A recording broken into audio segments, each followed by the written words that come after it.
So seemingly small things can have such a big impact on me, which let that be the exact thing that I struggle with. And the thing is, I often feel that way after a day of work, because the world is not set up to accommodate a brain like mine. Hi lovely people, I have my tea, so let's chat. So a lot of people don't know that I am autistic, and also a lot of people don't really take it seriously when I do tell them that I am autistic. When they find out that I am autistic, but it's not something that you really see on the outside, partly thanks to masking. So often people are like, oh, I would never have guessed, which makes sense, I guess. Or, but you function so well, so you cannot be autistic. That really hurts. Yes, I function well. Well, as far as they can see, because they don't see what's going on behind the mask. They don't see what's going on in my mind. So in some cases you might be able to tell from the way that I act or react that I'm not neurotypical.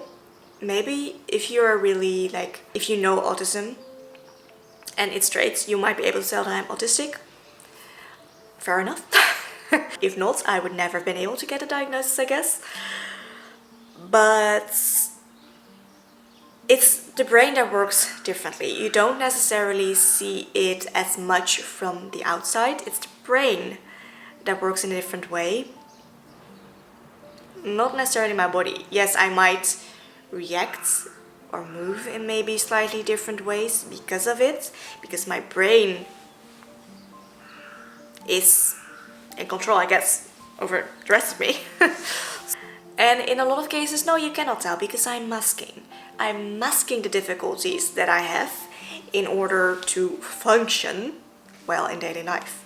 It's something that I've just learned to do throughout my life, that I've adapted into my life to make things easier for me, and I guess also for the world around me.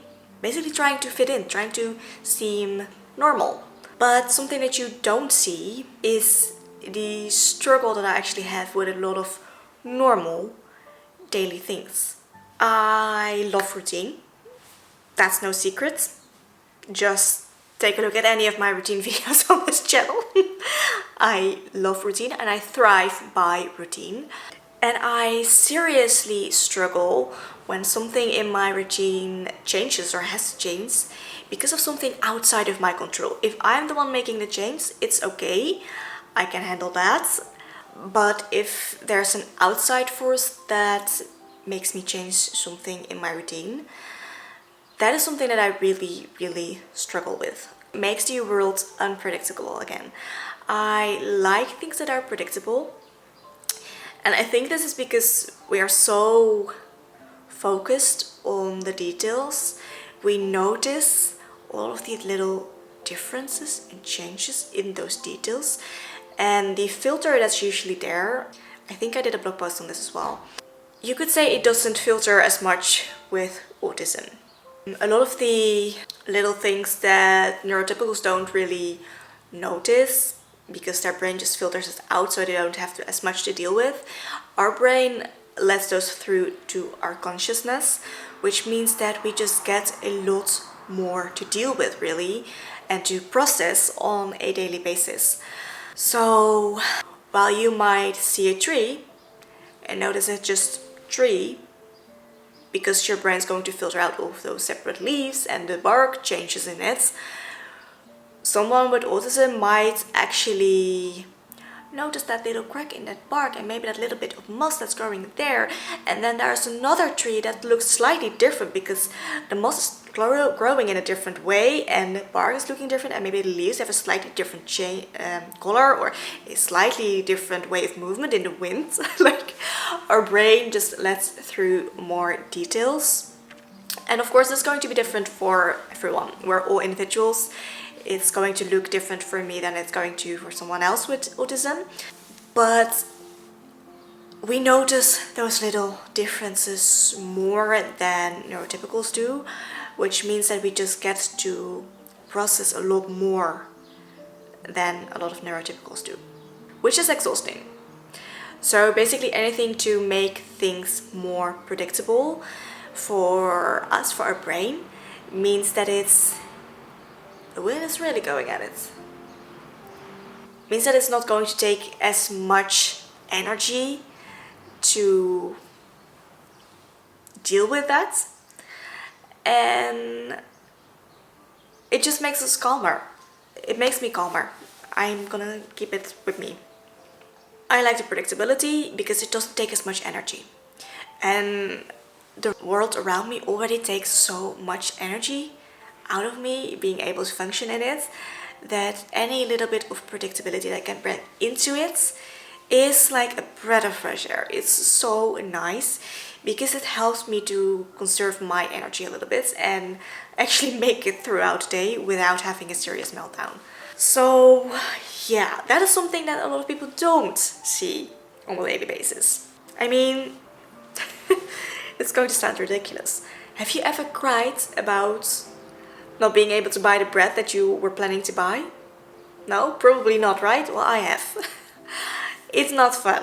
It kind of feels like that whole house of cards that you've built with all of your decisions comes tumbling right back down, and you basically need to make every single decision again. It doesn't make sense if you think about it that way, but that's how it feels. You carefully constructed your day and your planning on all of the things you're planning to do. The decisions are already made because that makes it easier for you to get actually through the day, because then it doesn't take as much energy to refocus and re-decide on things as they come up, because there are always going to be things coming up that you need to make decisions on, that you need to process, that you need to react to. So when one of the little things that you already decided that was going to happen changes, it kind of feels like that whole planning is just tumbling down. You then need to make new decisions about it.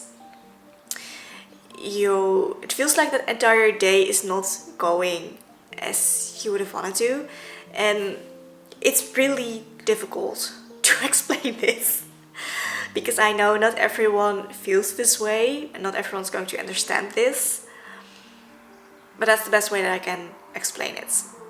It can be so hard to deal with those changes that you don't have in your control.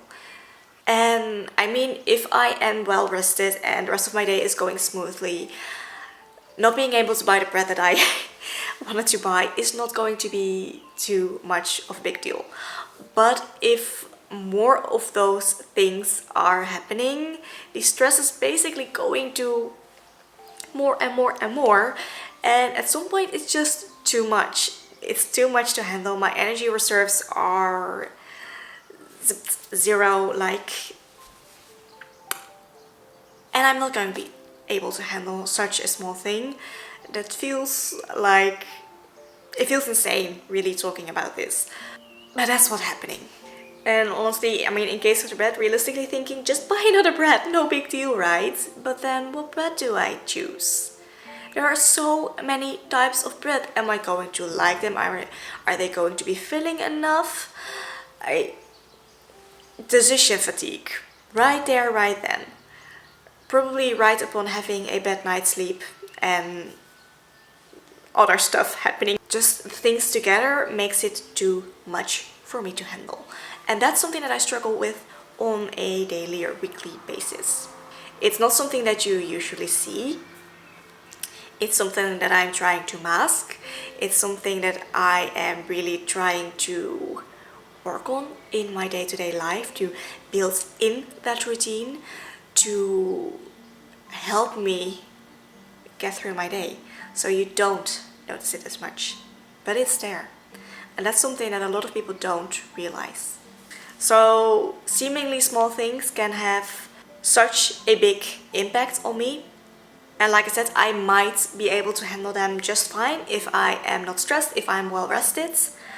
but all those small things build up. I might not have had a great night's sleep. Things might not always go as planned. People don't do what you expect them to do.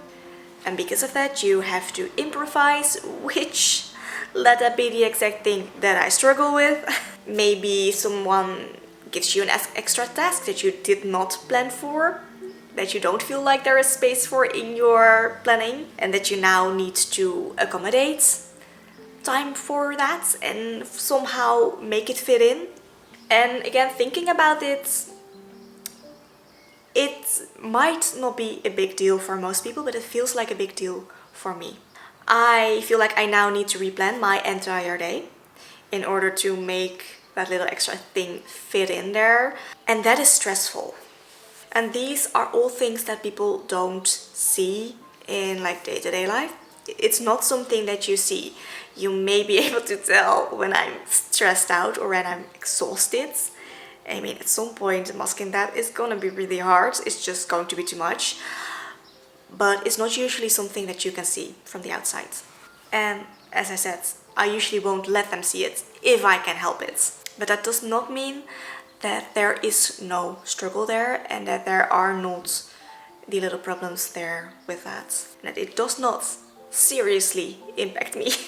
Something else is that, for example, after a social event, I usually need an entire day to recover, if not more than that.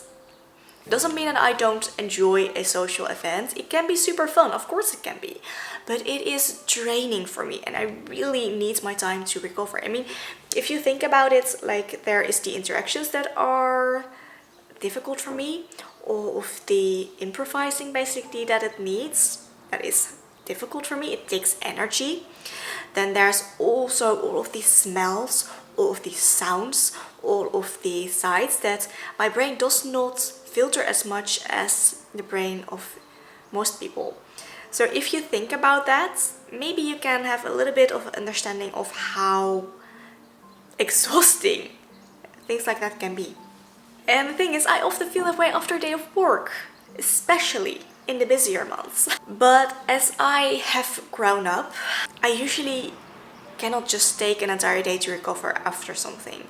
I cannot take an entire day to recover after a social event. I cannot take an entire day to recover after a busy day of work.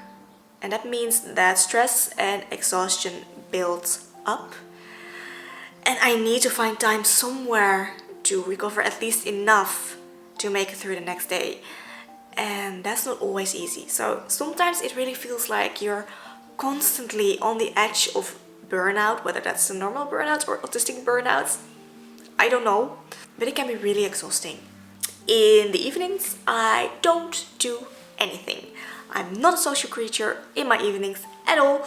I just need time to recover. I need time for me in order for me to be able to even get through the next day.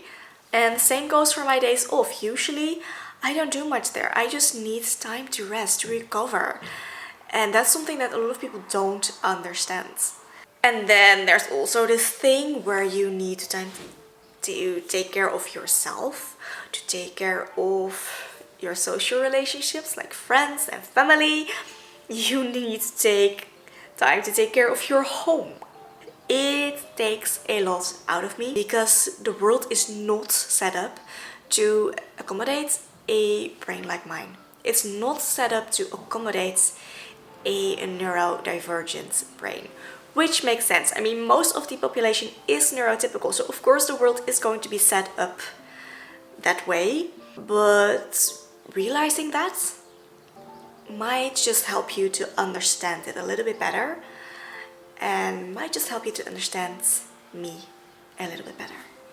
And for me, sometimes it would be really nice not always having to live up to the neurotypical standards of what a normal life looks like and what a normal reaction of me to that life looks like.